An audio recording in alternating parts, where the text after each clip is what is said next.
What's up, everyone? Welcome to Power Play with CJ. I just want to focus in on the 2015 Beanpot, the semifinals. Obviously, the BU Terriers winning in overtime in Game 1 against the Harvard Crimson, and Northeastern winning a thriller against BC. Getting the win with a couple minutes left in the game, in a tie game. And just talk, obviously, the two biggest names, Eichel and Hanifin. Eichel was impressive. A former D1 college hockey player next to me. Disagreed with how impressive he was. I thought he was the best player on the ice, to be totally honest with you. Only had the one assist on the winning goal in overtime, but dominated every time he had the puck. I mean, he makes plays, he creates chances. He can put himself in a position to score. He creates for his teammates as well as anyone in hockey. So, I mean, I just, guy like him, it was, again, I've said this before and I'll say it again, he's Colin Wilson's size with Johnny Gaudreau's skill, and watching both those guys play, especially in Wilson's case, he didn't have to put points on the board for you to say that guy's the best player on the ice. And, he was just a man among boys. Harvard's a really good team. They played BU tough. BU got a ton of scoring chances. The goalie for Harvard was absolutely amazing, Mahalik, and, the Terriers were able to hold, keep shooting, and eventually, one went in. And, Needham's own Danny O'Regan with the winner. Harvard again, Jimmy V's, I'm impressed with. Talked about him ad nauseum. So I think he should be in the LB good conversation more than he is. Sean Malone, Buffalo Sabres draft pick. He really played well. I was impressed with him. And, I like what Harvard's doing. I think they get a good team. Tough break, losing the game, but, that goalie should be drinking on the house for a while because he kept them in that game longer than they should have been. BU, I've said before, I say again, goes as far as I can take them.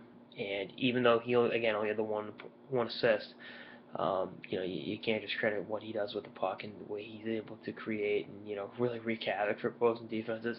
And I think a couple times Harvard's defense did a good job holding the line on him, where they kept him shooting from the outside.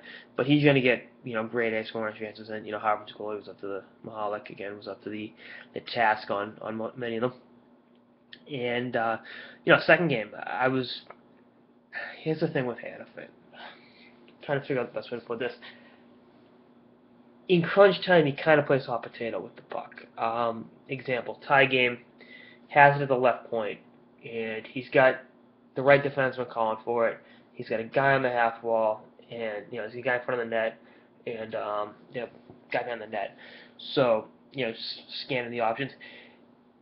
Shooting the puck wasn't great from the position he was in, but rather than go to one of the two wide open, the guy in the half wall and the other defenseman with a point-to-point pass, he tried to send it down low, which was kind of like a 50-50 play.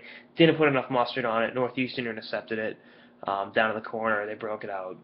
They didn't even get a shot in that out of it. They chipped it in and dumped and changed, but it's still they could have had a pretty decent scoring chance. Kept the offensive possession going. Instead, he made kind of a boneheaded play, and then Northeastern scores to take a lead with like a minute 34 left or something, and BC's got possession of the offensive zone. Went on the face-off. Hanifin has the puck. He's got an open shooting lane. Passed it to I think it was Ian McCoshen was his defense partner in that shift. McCoshen passed it right back to him. Kind of bounced the puck, settled it. He just kept. McCoshen didn't have a great shooting angle. Hanifin had a better angle and was playing hot potato with the puck again. And, BC didn't get a quality chance. This is like with a minute, maybe 50 seconds left. Either somewhere between 50 seconds and a minute left. And then they had a chance like 15 seconds left, and he made kind of a boneheaded pass, again, point to point. And, the decision making just wasn't great. And I know maybe I'm coming on hard on the kid because he's the youngest player out there, but at the same time, if you're going to be ranked that high, you got to be held to a high standard. And the psychological part of the game, it wasn't showing tonight. And I thought he was great last time I saw him play against BU. I thought he was fantastic. It was 2-3 weeks ago. But again, I think he's gonna fall.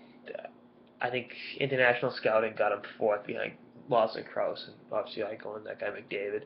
Krause is not the third best player in that draft. Mitch Marner is gaining steam. Dylan Strome isn't slowing down, and Zach Werenski and Michigan are all big-time players. And Krause isn't a bad player either. I just don't think he should be ranked in the top 4. I think that's kind of ludicrous, but either way, this is setting up for,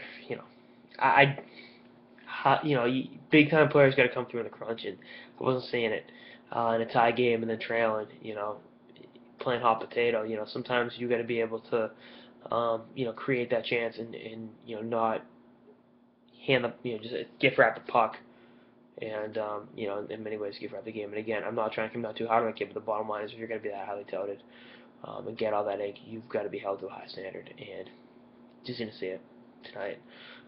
Hopefully next week they play the consolation game against Harvard.